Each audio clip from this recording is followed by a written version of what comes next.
Welcome to the Miami Sports Vibes YouTube channel. Man, what my guy Jacoby here, like always, every Tuesday, celebrating just a little bit a Miami Dolphins Week 1 win against the Jacksonville Jaguars. Wasn't pretty. It was not the best. The Dolphins already had me and Jacoby, stressing already in Week 1. Like, damn, they couldn't give us some time to at least get one in nice and comfortably before Buffalo. They wanted to stress us out early. Jacoby, how's it going? How you feeling after a day of recovery, bro?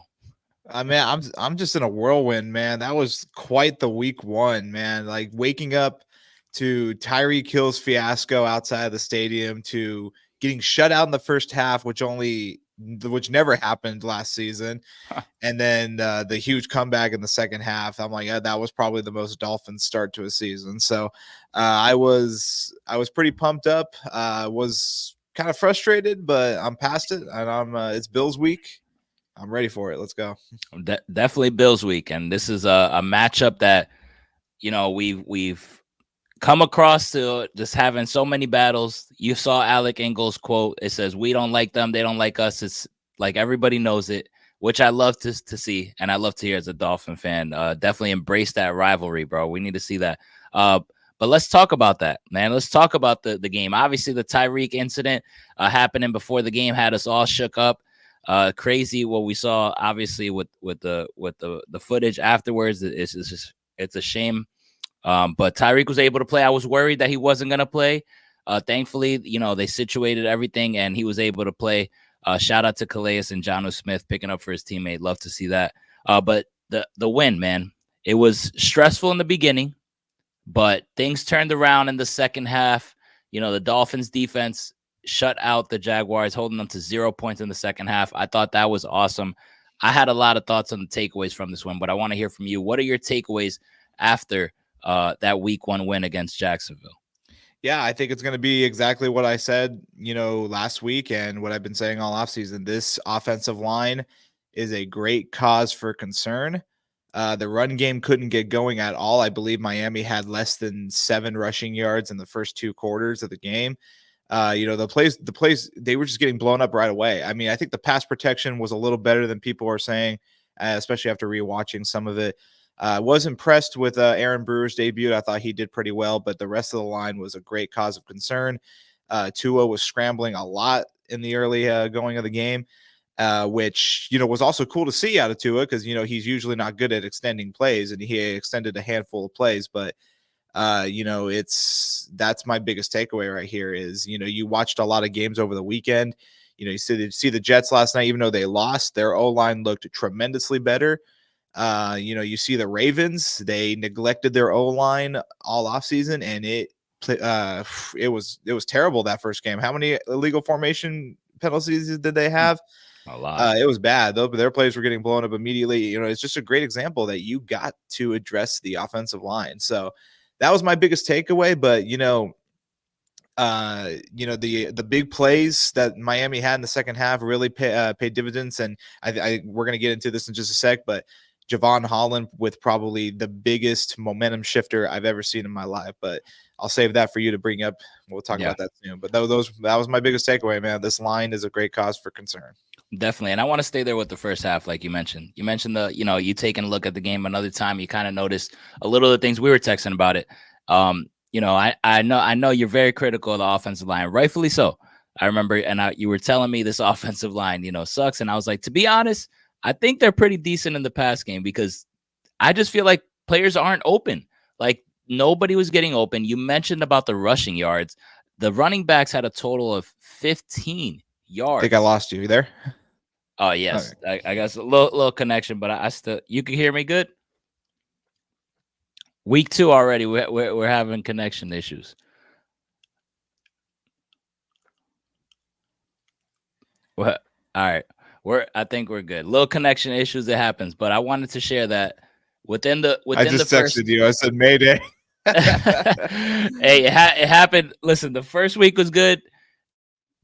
Now we got our connection issues, but we're back up. Live streaming though, it is what it is.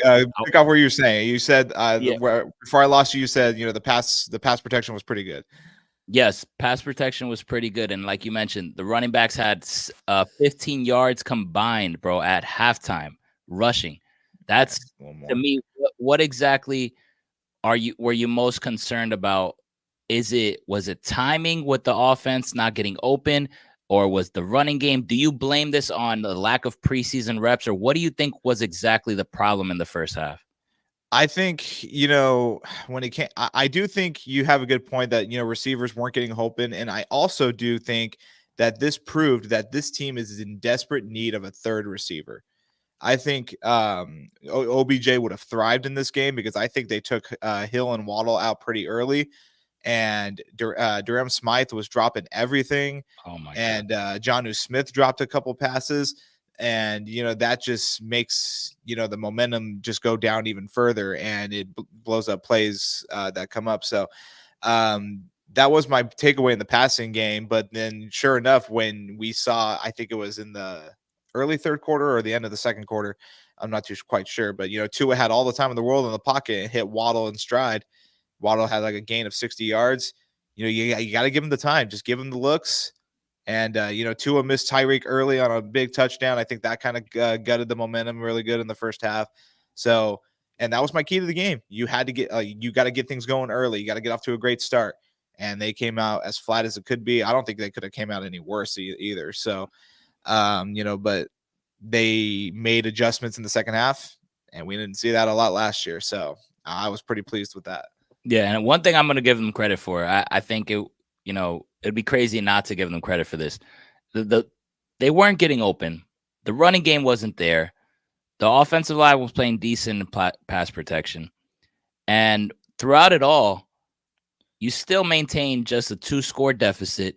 You didn't turn the ball over. Tua did not force things like he tried. Okay, listen, overthrows here and there, didn't turn the ball over, and you kept yourself within reach to make adjustments. You got yourself into halftime to make adjustments. You mentioned the play about Waddle. I was so hyped after that, but then Tua taking a sack, getting us out of field goal range, really, that's the turning point when I started to kind of lose faith in the game. That's when I let loose here at my house, and I was pretty pissed off. I didn't think we were going to recover from that. And then, obviously, Jacksonville goes downhill, and then Javon Holland makes, an unbelievable freaking play. Talk about a moment that you needed the touchdown. ETN scores that touchdown. This game is over. What do you think about that play? That play shifted everything, man.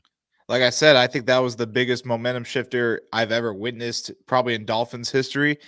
I It mean, was big. how many times do you see when like teams are at the 5 or 2 yard line and they just rush in the play and the safeties don't even try, man? Javon Holland with full effort on the 1 yard line forces the fumble, and the Dolphins get it and they score on one play out of the gate, and it's a whole new ball game, man. That completely saved the game, and that is, Holland's up next for getting paid. After that, I was like, give him all the money he wants after that play. So that was play of the week in my opinion, man, and I was beyond hyped after that. And it really brought the momentum back in the game for sure. Yeah, I love to see that, especially for Javon Holland. Javon Holland, obviously a guy that we drafted, a guy that we want to see succeed, a guy that, had super high expectations after the way he performed coming into the scene, had a little bit of a more so quiet year under Fangio. So that's a guy that I'm, rooting for like crazy. And what better impact, bro, to just shift that momentum. We do not win that game without that play. The game is literally over if we give up a touchdown. It was a turnover at the right point in time. Defense led to offense, like they say in basketball terms, and it really did in football, bro. Like Tyreek Hill was able to score a touchdown right after that, and just the momentum was crazy. You can tell the defense just fed off that and gave up 0 points. You saw Jalen Phillips, which we talked about before the stream, picking up a sack on his return. Agba got in there. I thought Calais played awesome. The first play of the game was a sack by him. I thought that was freaking cool. But Jalen Phillips, man, how about Phillips, bro? Talk to me about Jalen Phillips. We talked about it before the stream. Yeah, I mean, everyone who knows me, Jalen Phillips is my favorite player on this team. He has been for the last few years. I was absolutely gutted when he tore his Achilles last year, and then it made it even worse when the Hard Knocks episode came out, because that was like the saddest shit I've ever seen in my life, man. When I found out he was going to be back full strength, I was beyond pumped, and I told you, I'm like, I need to see a Jalen Phillips sack in this first game back. And they even said he was going to be on a little bit of a pitch count, but I think he was out there for the big majority of the game, which was an encouraging sign. And when he got that sack to give the Miami the ball back, with about 3 minutes left to go, I was screaming, man. I was so, because I was a long time coming. And you know, it's kind of cool too. You know, I saw this on Twitter last year against LA in week 1. He had the sack that closed the game, and then he has the last sack in this game to give Miami the ball back to go drive down. And Kevin Harlan called both games. I just thought that was pretty freaking cool. So Definitely. you know, that was freaking awesome to see. I love how Dolphins Twitter brings up these cool little alignments, but that was awesome, man. And you know, this pass rush is only going to get better too. And Calais Campbell made his presence felt, and you know, it's encouraging that, you know, you can really tell this defensive fire is back. Yeah, dude. And it's crazy because this is a player that, I don't know about you, but I didn't think there was a chance he would play in week 1, bro. I thought he was going to be out maybe 4. How about, I don't know. Yeah. I mean, I thought you? Chubb would be back before him. I mean, Achilles injuries are no joke. So I thought for sure Phillips would be back, like maybe after the bye week, to be honest with you. I did not expect, because like I was telling you at the end of last year, I'm like, you're not going to have Chubb or Phillips the first half of the season. You got to go get some pass rushers. So especially when they went with Chop Robinson first round, I was like, okay, there's no way they're coming back week 1. So that was just a blessing, man. Blessing in disguise. No, I thought the same thing, bro. Like, and it's crazy to see how quick he recovered and how good he looks this fast. I mean, the dude is a freaking freak, man. He is a beast. And you mentioned Chop Robinson. I want to touch on that. You hit me up saying, you know, was I surprised that Chop Robinson didn't get playing time? What are your thoughts on Chop Robinson not getting out there Sunday? I mean, it didn't make much sense to me. I mean, he's your first round pick who you kind of reached on.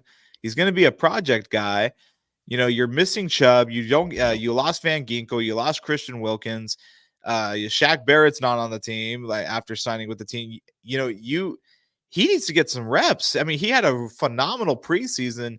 This is your first round pick, man. He needs to be out there. You know, I mean, if he's out there for a few snaps and he looks abysmal, then I get it. But this dude was not even out there at all. So that was pretty disappointing. And especially, you know, when you could have made a move or two in the draft to get offensive line help, which you desperately needed more than pass rushing, it's very frustrating. So I hope we see some Chop Robinson out there this week against Buffalo. I really do. I think he can make an impact, especially with Buffalo's offensive line. So I don't know, man. We're gonna see. But I was pretty pissed off. You know, he needs to be out there. He does. Yeah, I definitely expected him to be out there. I'm not even gonna lie. I expected to see at least a couple reps from him. I'm not surprised that they didn't go with him simply because, you know, I think the plan was probably to get him some reps, but I don't think they thought they would be trailing in this game like that. And the fact that they were just playing from behind, you know, their veterans played solid in the front, and it looked like they were just trusting their veterans and trying to get them back in this game. They didn't want to mess with a rookie project like you mentioned, but like then again, at the same time, you did pick him early. You still got Chubb out. He's a first round pick. He had a nice little preseason. Some reps would have been good. I don't like seeing 0 on the board for him. Hopefully he definitely gets into the mix, but we're short week. He may get an opportunity here, and what better matchup than against Buffalo at home, man. So the Bills obviously beating the Cardinals in a thrilling fashion. Let's just say the refs, you know, helped out Buffalo yet again, and Buffalo is now 1-0, just like us heading into this matchup. What are your thoughts on the Bills, you know, winning that game against Arizona and how exactly they looked, in your opinion? I mean, I think it just proves the point that's been argued all offseason, is that as long as you have Josh Allen on that team, you're not out of any game. And Josh Allen completely took over, had a pair of rushing touchdowns and a pair of passing touchdowns.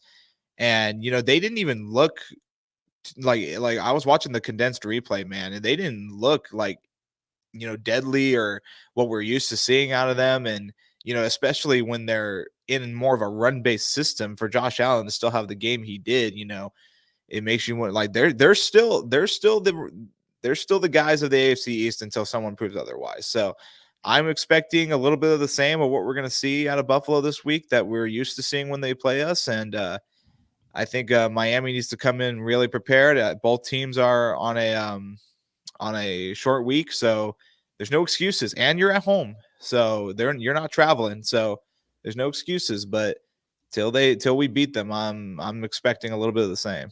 So Yeah, it's gonna be a tough task, man. Josh Allen is no freaking joke. You mentioned as long as you have Josh Allen on the team, you have a chance.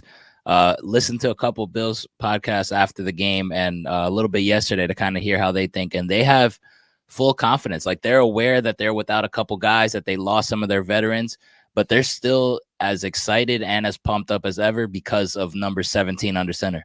Like they literally said, as long as Josh Allen is quarterback, like they feel like they have a chance, which is true. I mean, when you have a player like that at that position, I mean, he had 4 total touchdowns, bro, this past Sunday. And this is like what he does: 2 rushing, 2 passing, 2 fumbles.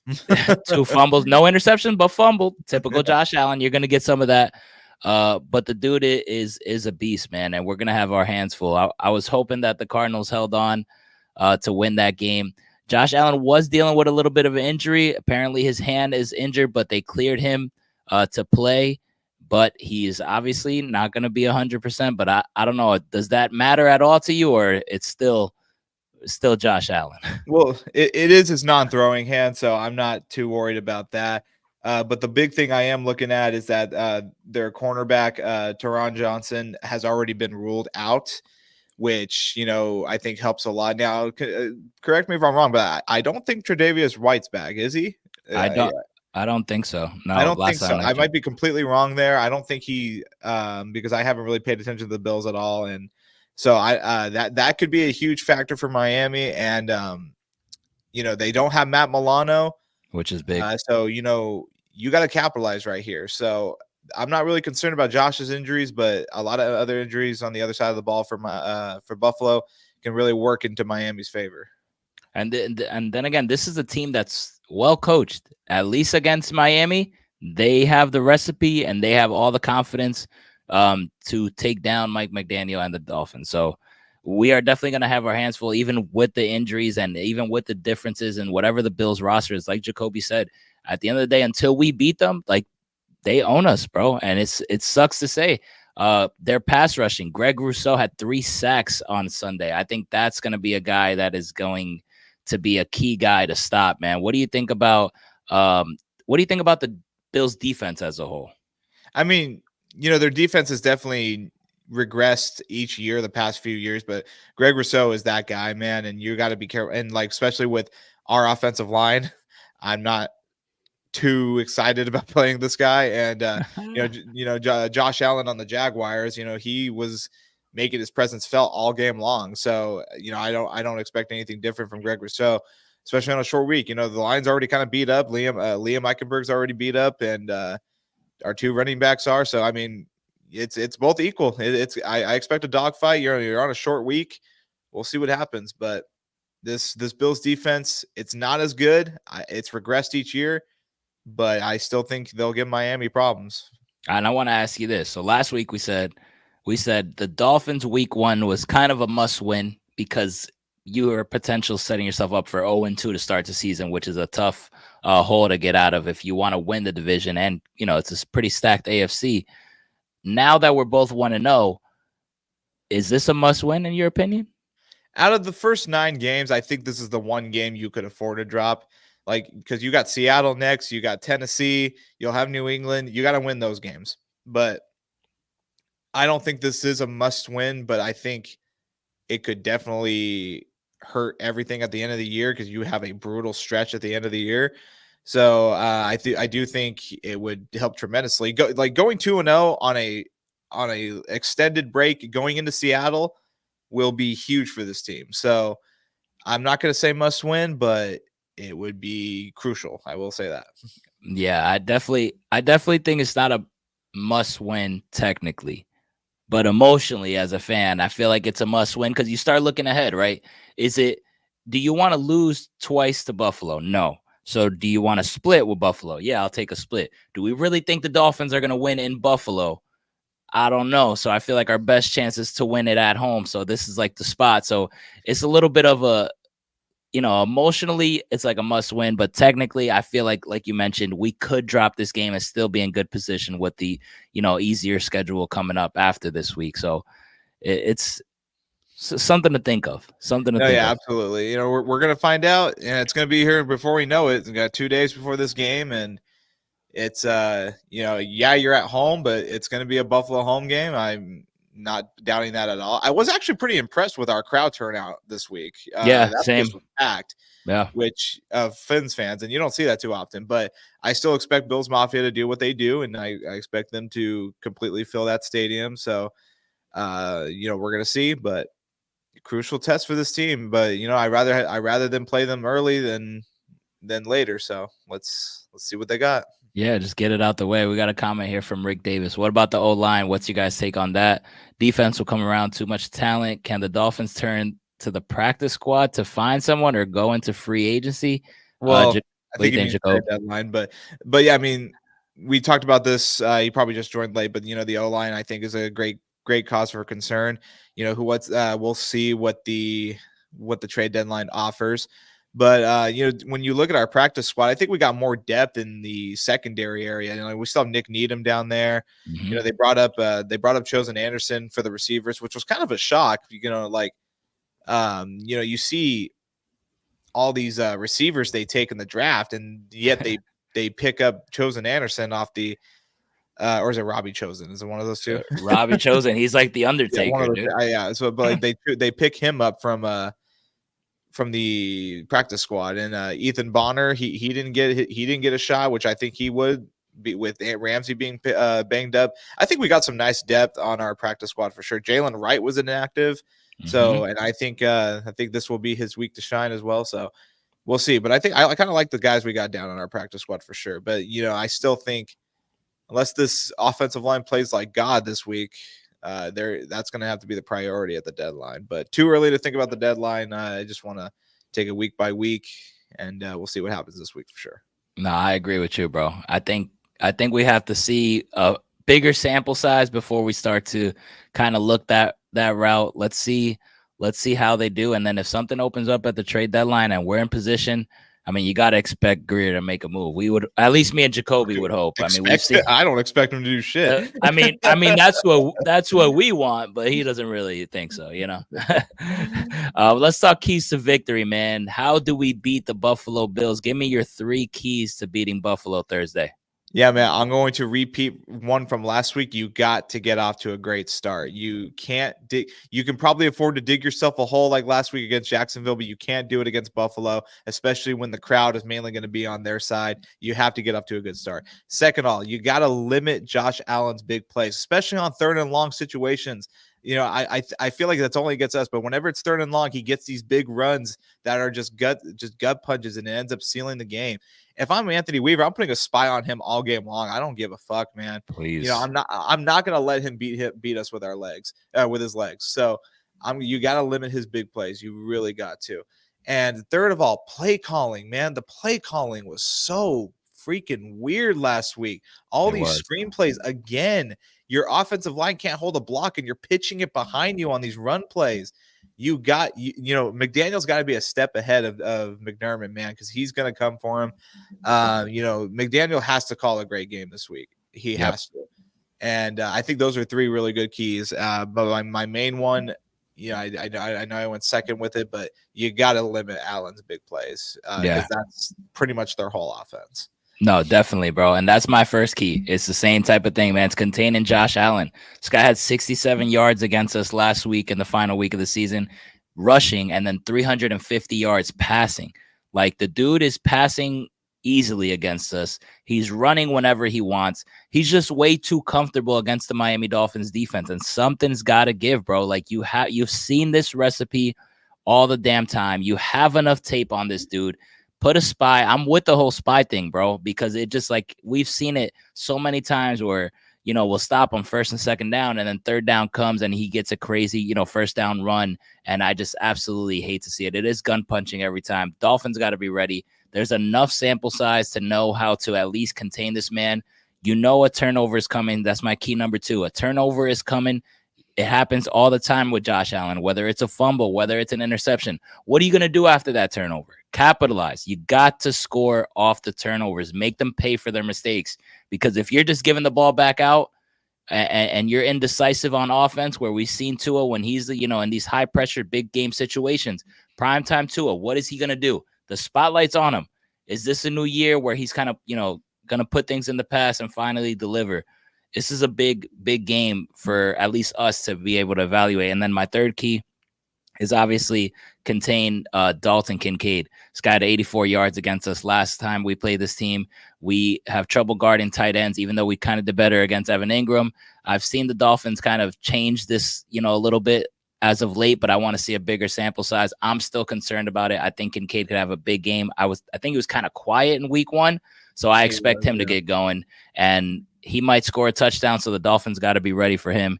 And obviously, something little thing to add, Gregory Rousseau, like we mentioned before, the keys. That's a guy that the offensive line has to be ready for, and he's coming off a 3-sack game, so his confidence is sky high. But I'm a bit nervous, Jacoby.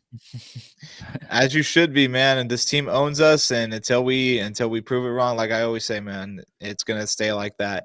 And it's tough. It sucks to say, but this team has 1 win against this team in the last, I think, 8 or 9 years. So crazy, or 2 wins maybe, but it's exhausting. It's exhausting. I'm done with it. So we'll see.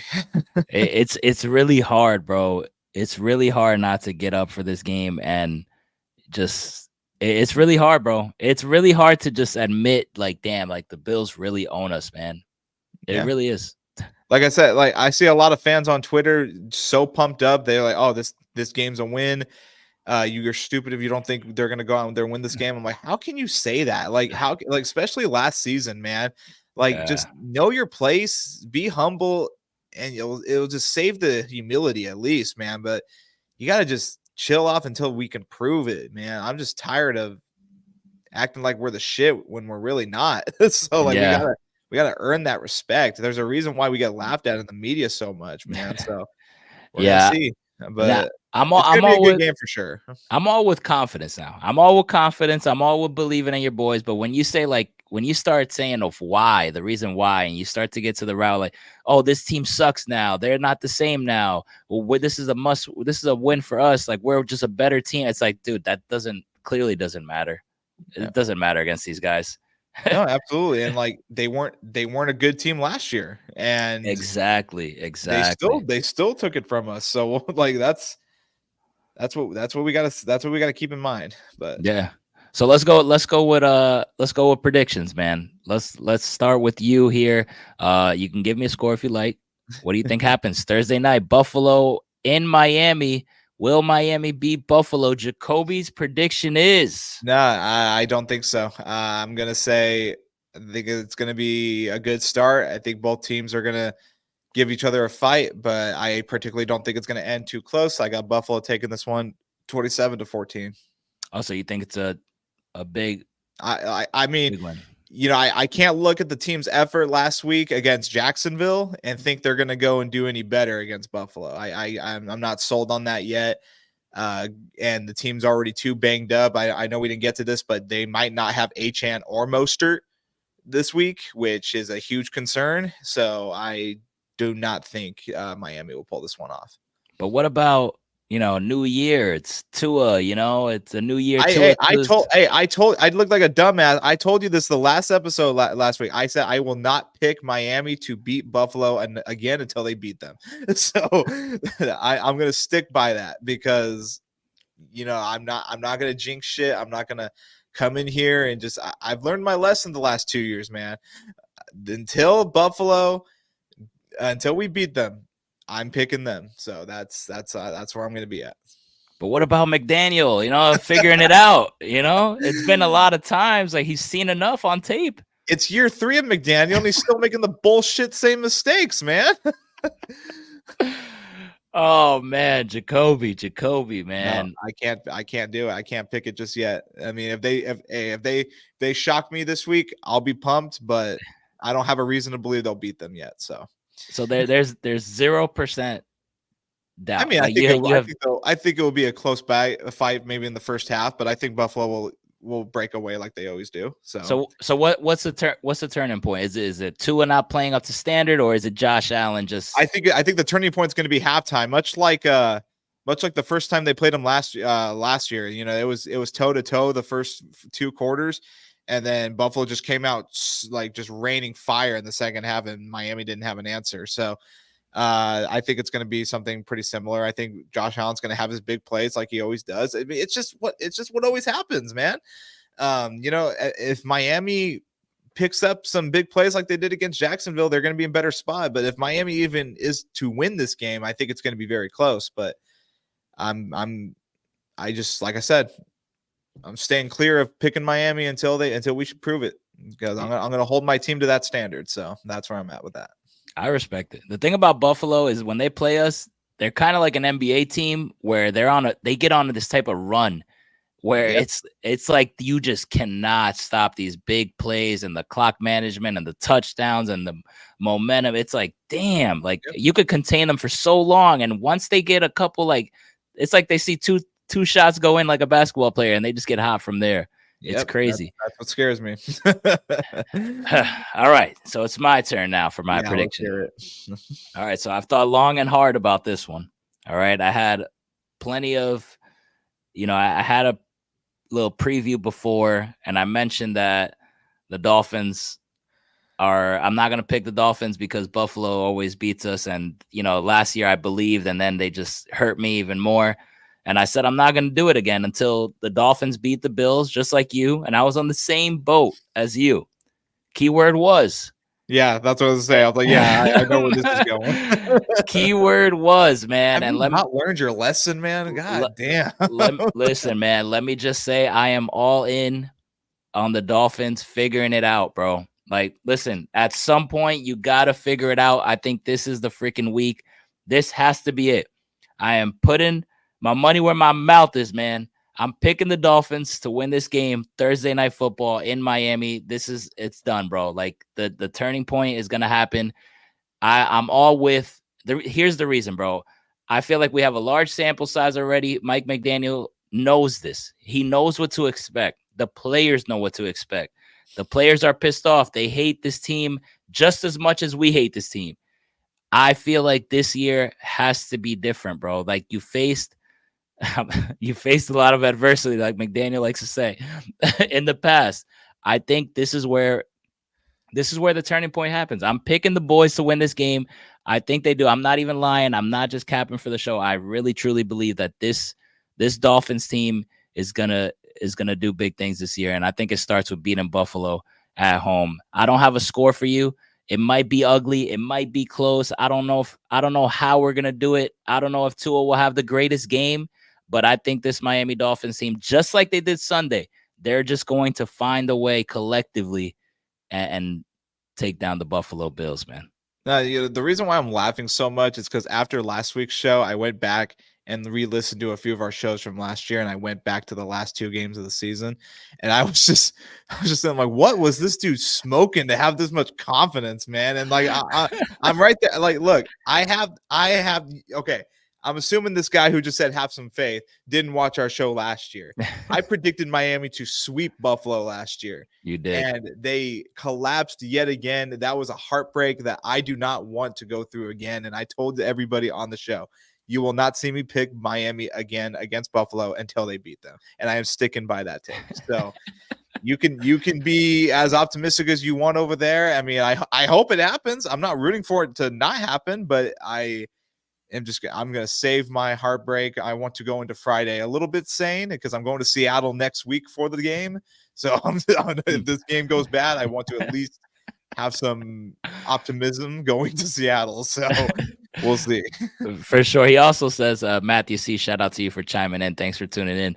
On paper, this is the worst Buffalo roster in 3 years. Now is the time. Here, this is what I'm not going to do, though, Matthew. And I respect, salute to you watching the show. I said the same type of stuff last year. I'm not doing it. I'm not going to be the guy that's going to sit here saying Buffalo sucks. We're better. Like, this is the time to take them down. This is just full belief and just the confidence and facing the adversity that we face and things. You got enough of a sample size. Players are pissed off. Like, something's got to give at some point, and we're going to find a way. This has nothing to do with Buffalo's roster, bro, because I am not going to sit here and say Buffalo's roster sucks because I said that last year.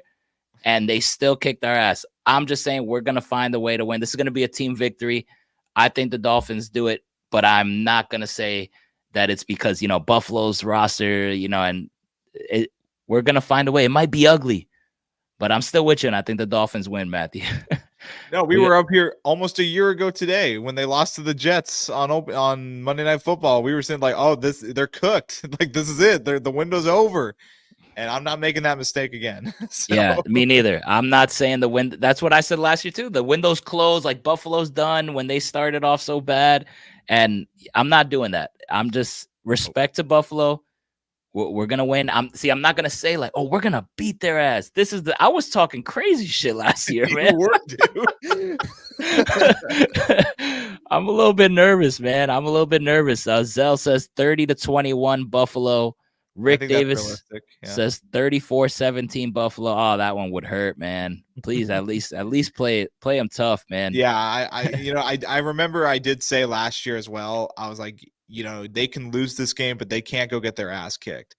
I think that kind of pertains here too. I think if you play this game close, even if you lose it, it's good. But if you get your ass kicked, there's going to be a lot of questions, especially going on a long week until the next game. So yeah, that's So I don't know why, but I'm kind of getting vibes from 2021, a close ass win against the Patriots, and then they lost 7 straight. So I mean, I don't want that to happen this year, but I mean, oh man, I need this team to stay on a solid start. They have to win this first half of the season. So now after I give you my prediction, are you switching your pick or are you still going Buffalo? Absolutely not. Damn it, Jacoby. Listen, the Dolphins are going to win this game, bro. Not. Dolphins are going to win. I love my team. I love my team to death. I'll bleed this team forever, but I am holding them to a standard because they broke my heart last year, bro. So I am not going to give them any sort of credit for this game. This is what I want to see, bro. I want to see all that Jalen Ramsey speech that, people got to be scared to play us, that dog mentality. I want to see the Dolphins play like freaking dogs, bro. I want them to play collectively together, find a way to win. Just like, damn, like, yo, these Buffalo Bills have punked you for years. Like, play like they have punked you. Like, show me some dog, man. Like, show me some, like, just physicality, bro. Get after this, man. Like, go out there to freaking hit and let's win this damn game, bro. I have confidence in this team. And honestly, speaking of Jalen Ramsey, I think his impact within the locker room and amongst the team is really valuable. And I think he's more locked in. So yeah, and you hear it, bro. Like, you hear the impact that he makes as a leader, bro. He's won a championship. Like, he understands and he gets up for big games. I think he has to deliver the speech before the game. And that's what's going to give me confidence, man. But it should be a good one. Let's see. I guess you're sticking with Buffalo as your pick. Yep. Obviously rooting for the Dolphins because you're a Dolphin fan. And then I'm sticking with the Fins, and I might be here saying, damn it, I did it again, and they fooled me again. But I will take it. I'm riding with my boys, man. We got a comment here from George Play. Hey, thoughts on Jalen Wright? And Jacoby, let me just put up what you had sent me earlier. Jalen Wright, a little tweet that from David Feronis earlier. So it's a little bit fantasy related. What's your thoughts on Jalen Wright, Jacoby? Oh, we lost Jacoby. We lost Jacoby again with the connection. Are you there? Yeah. I lost you. You went off the screen. Listen, we're gonna have to lead the audience to decide what's going on here. But talk to us about Jalen Wright, and I think he wants to know from a fantasy perspective because he did ask if that he has him in fantasy. Yeah, I mean, until I saw that tweet, I was gonna come on here and say if you don't have Jalen Wright, you need to go get him now. I drafted him in both my leagues, so I have him whenever he's ready. But until I saw that tweet, and I kind of noticed that Miami didn't even practice today or yesterday, so maybe I'm going to have to save that question for tomorrow. But if I think one of Achane and Mostert missed this game. I think one of them do for sure. And I think it's going to be Achane because he's got more of an ankle injury and Mostert has more of a chest injury. which you could probably play through more than an ankle injury, I assume. So I think Achane misses this game. So if that's the case, I would start Jalen Wright because I think he's got Achane potential and he's been all the talk of the preseason. So, but I would go if you can get Wright on your roster, you go get him because he's. I told everyone this. With how brittle these running backs are for Miami, you're gonna want Jalen Wright.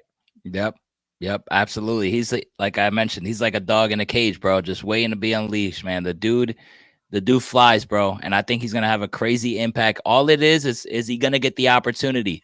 If he gets the opportunity, I think Jalen Wright will do big things. So definitely pick him up, like Jacoby said, because if one of these guys misses time, and even if they don't miss the game this time, at some point, the way it goes with Mostert and Achane, like you're gonna have some opportunity for Jalen Wright. So we'll go pick him up now if you haven't already, for sure. Yep, absolutely. And Jeff Wilson made an impact last week as well in the final drive, and I think that's because Mostert was hurt. So I think those two will lead the pack. If both of them miss it, I think it would be Wilson and Wright for sure. But like I said, go get him. Just get him on your roster. Even if he doesn't play this week, get him on your roster for sure. For sure. I'm with that. We have a question here before we go to the fantasy segment. This is a hell freaking no to me, by the way, but what about you? Yeah, I was looking at this. I know Jaden Reed had a great week, but he still has Josh Jacobs to compete with those carries. Mixon has no competition. He's getting the full workload, and he proved that. Got 26 fantasy points, led me to a big victory this week. I'm staying away from that. Caleb Williams for Burrow. Are you kidding me? Like, no, thank you. Pacheco. I mean, that's up to you if you like Pacheco more than Mixon. Yeah, it's like a 3 for 3. Like Reed, Mixon, and Caleb. I'm not doing that. And I'm not sold on Olave. Even Shaheed had all the points against Carolina for them this year, but I haven't been sold on Olave all offseason. So that's up to your discretion, but I'm not doing this trade. No way. Yeah, I'm not doing this trade either. Shout out to you, Cross, for tuning in and asking the question. But listen, the value that you pick up Burrow, Pacheco, and Olave is way too high to go ahead and do that trade. And it's only week 1. Overreactions are common. Just like we see Giannis here saying, "What's up with Mustard?" I'm guessing he means Mostert. He's saying dude's a bum now. See, week 1 is all about overreactions. This guy thinks Mostert is a bum now just because he's a little bit hobbled. Meanwhile, his Rams lost, and Puka's now out for 4 games. Is he a bum now? Listen, Kyron Williams, I didn't really see him do much, by the way, but let's just leave that there. Dolphin in the chat. Shout out. Fins up. Caleb is ass. Hey, what's your thoughts on Caleb before we go to the fantasy segment? That was tough, man. I mean, I can't believe they came back and win that game, but Caleb was tough to watch, dude. But he's got weapons too, man. He's not. I mean, no excuse, man. You got to play better than that. I mean, I know it's his first game. Give him time. I'm not overreacting, but that was a tough watch. I'm not gonna lie. Yeah, that was pretty bad. Appreciate y'all. I'm subbing. Salute. Appreciate that. Fins up, Bills down. That's what I'm talking about. That is the energy that I'm talking about, man. But let's go into our fantasy segment, man. Jacoby, the king of fantasy, the reigning champ himself. Stardom, sit-em advice coming your way. Jacoby, talk to us, man. Yeah, man, as I was telling you, I hate week 1. Anything can happen. I did miss on a few of my picks, but I think I hit on the majority of them, the ones I gave out last week. I told you guys Josh Allen was start of the week for me, and he sure enough got that. He had 31 fantasy points. I have him in my second league, and I put up 152 points in a 14-man league, which is pretty freaking crazy. So in our league, I put up 145, took the win. Cooper Kupp, my second round pick, gave me 32 points, and I was trying to tell you all, he's back. So now with Puka down, it's Kupp's time, man, and if you can go and get Kupp, go and get him. So I had a pretty good week. I'm 1-0. My biggest disappointment was Michael Pittman.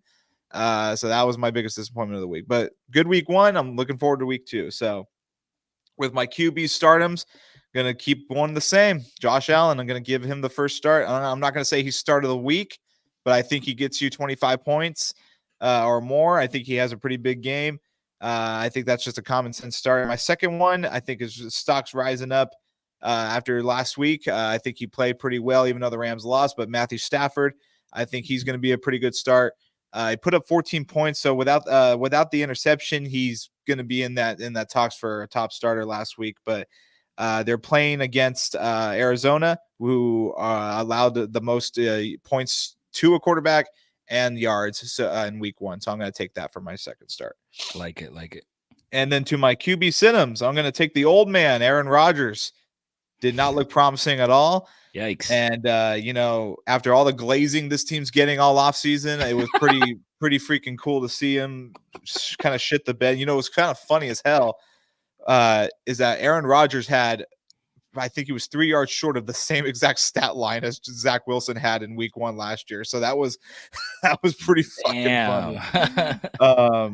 So I'm going to take him as my first sit him. And then my second one, a little bit of a surprise. I was pretty impressed with how this team looked, but not really too impressed with his play. He was the 23rd ranked quarterback of the week, only put up 10 points, but that's going to be Justin Herbert. I think this Chargers team is going to be more run heavy than pass, and Herbert doesn't have a lot of weapons on the offensive end, and what Jim Harbaugh brings to the table. So I'm gonna sit Justin Herbert against Carolina. I think they're going to try to run the ball down their throats for sure. Yeah, I can see that happening for sure. Yeah, and then going on to the running backs, pretty good week for the running backs, and pretty good week for Eagles fans with Saquon Barkley. He's going to be my first stardom. Barkley, man, what a freaking debut for the Eagles down in Brazil against Green Bay. Had himself a 33-point night with 109 yards, 2 rushing touchdowns, and 1 receiving touchdown. They're going up against Atlanta. I love the matchup. It's going to be on Monday night, so give me Saquon for my first one. Love it. And my second one, I told you guys to sit him last week, which was kind of an L for me because I think he kind of exceeded expectations in a tough environment in Buffalo, and that's James Conner. He had 19 points. He had four targets for 3 receptions, 50 yards on the ground, and a touchdown. And I think he'll look to do the same against the Rams. I think they'll get him involved pretty early. They loved running that screenplay to him a few times, so I'm gonna give him benefit of the doubt. I like his position this week for sure. I like it. I like Arizona. And then my sit-ins were pretty tricky. I was going down the list and I kept one the same. And then I kind of threw a little curveball in here because I'm not too sold on it. But so my first one, again, is going to be Mostert. I think he plays, and I don't think he's going to be too effective. I'm going to keep that one the same from last week. And even though this guy put up 21 points last week, I'm gonna say no. It's Ramondre Stevenson. I'm gonna throw a little curveball in there. I think Seattle will have a good game plan for him. Cincinnati's just a complete mess right now, and I think seeing what they did against Cincinnati, getting the run game heavily involved, and the new coach Mike McDonald over there, I think he'll have a good plan, especially with him playing being defensive help in Baltimore for a long time. I think they'll have a good plan for Stevenson. So I'm going to have him as my sit-em this week. Okay. Wide receivers now. Wide receivers. I'm going the same route. Cooper Kupp. Give him to me. My first stardom. I know I'm having a lot of repeats, but I'm doing it again. Cooper Kupp against Arizona.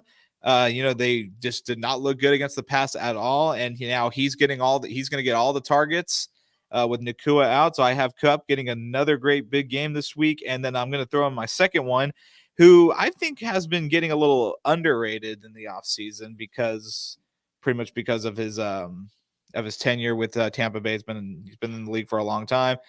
But he showed out pretty well against Washington, and that's Chris Godwin.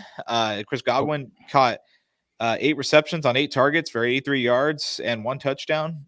I'll take that any day of the week. In Detroit, man, they didn't look too well containing the pass either. And I do think the Lions will play better against Tampa Bay, and I think they'll be up the majority of the game. So that's going to leave more passing opportunities for Chris Godwin. So I'm going to take that one for sure. Yeah, I like that. I like him and Evans having big games.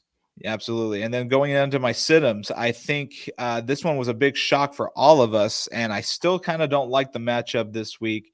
And I think they're going to look to get Gibbs and Montgomery involved as much as they did last week. But that's Amon-Ra St. Brown. I'm going to pick him as the sit-em. He had one reception last week, which was pretty disappointing. That guy is usually putting up 20 points a week. So I'm going to give him my first sit-em. And my second one is going to be Olave. Like I said, I'm not high on Olave at all, especially with Derek Carr. We know his track record. I expect Carr to go to Kamara more, and Shaheed was the main guy against Carolina. So I'm going to go with Shaheed over Olave right now. And they're going to Dallas. Oof, no, thank you. So no Olave for me on that one. Damn, I feel like St. Brown's going to have a big game. You don't think? I don't know, man. I mean, he couldn't create really much separation, had a few drops. Yeah. And when Gibbs and Montgomery got into that groove, Campbell was not shying away from them. And I think they'll build a pretty strong lead pretty early on. And that will encourage them to run the ball more. So I don't know. I was not moved at all by his performance last week. I just think he looked pretty off out there. So I'm just going to play it safe. I mean, if you have him, you have to start him. But if you have other options, or you have a super flex, maybe consider other options. So that's just me though. And no New York Giants players, right? I mean, I don't even waste time looking into that. If you have a Giants player on your team, you deserve to lose this week. All right, tight ends. Tight ends. I'm going with the guy who stole the show this week. I did not see this coming. That's Isaiah Likely, man. He stole the show against Kansas City for Baltimore. I mean, made Mark Andrews look irrelevant out there. Seriously. Isaiah Likely is also on the waiver wire in a lot of leagues. I hope you guys are putting in claims for him. 26.1 points against Kansas City, and could have had more if that touchdown was called. I think it should have been a touchdown, but that's just my thing. So I think he's going to continue to be that guy. He might be splitting the target shares with Andrews. So and I put up this comment about tight ends. This is weird for tight ends, man. It's been a weird start for tight ends, but Likely stole the show. So that's going to be my first one. And then my second one's going to be Goddard for the Eagles. I think Atlanta, they have a pretty good secondary, and I think they're going to do a good job trying to cover Devontae Smith and A.J. Brown, which I hope they don't for Brown because that's my receiver. But that's going to leave more target shares for Goddard. So I think Goddard gets more involved this week. And then to my sit-ems, I'm going to keep this pretty simple. I'm not sold on the Pitts hype. Keep Kyle Pitts off that lineup for me. And Taysom Hill. I mean, it's even in a blowout, Taysom Hill couldn't get involved. And, he's kind of that sneaky guy that can get you those touchdowns at the goal line. So they're kind of shying away from him. And he went in a lot of my leagues and mocks that I did. So I'm going to keep them. So those are my start sit-ems. Should be a fun week too. And I'm really looking forward to it. And now as far as my start of the week, I'm going to give it to Chris Godwin. I was really impressed with him last week. And I think with him having more passing opportunity, because I think Detroit's going to beat up Tampa Bay, I think he'll get even more targets. So I think I'm going to give him my underrated pick of the week. So love it. I'm with it. Thanks again, Jacoby. Always good hearing his fantasy advice. Make sure you listen. He's a reigning champ, bro. He knows what he's talking about.